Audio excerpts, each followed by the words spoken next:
ఈ stardom junior ఎన్టీఆర్కి వచ్చి ఉండకపోతే ఆ ఫ్యామిలీ మిమ్మల్ని అంత ఓన్ చేసుకుని ఉండేదా?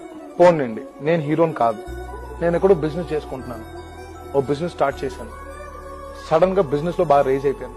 అప్పుడు కూడా పలకరించేవాళ్ళు కదండి. రేజ్ అయితే పోనీ ఇది లేదు, పోనీ ఇది లేదు, డౌన్ అయి ఉంటే పోనీ ఈ సందర్భం లేదు, ఇది అసలు నేను రేజ్ అవ్వడం ఇదంతా వదిలేస్తే ఏదో ఓ రోజు అన్ని కల్మషాలు అన్ని తొలగిపోయి ఏదో రోజు ఇప్పుడు తాతయ్య గారు నన్ను పలకరించడానికి 11 ఏళ్లు పట్టిందండి.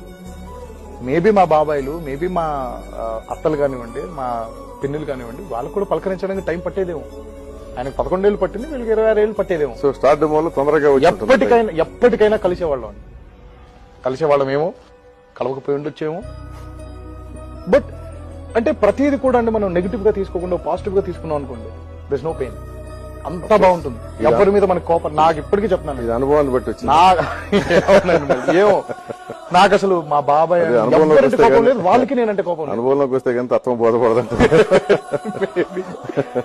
బట్ వాళ్ళు ఎవ్వరు చేసిన తప్పు కాదండి, ఇక్కడ ఫేట్, డెస్టినీ అంటాం.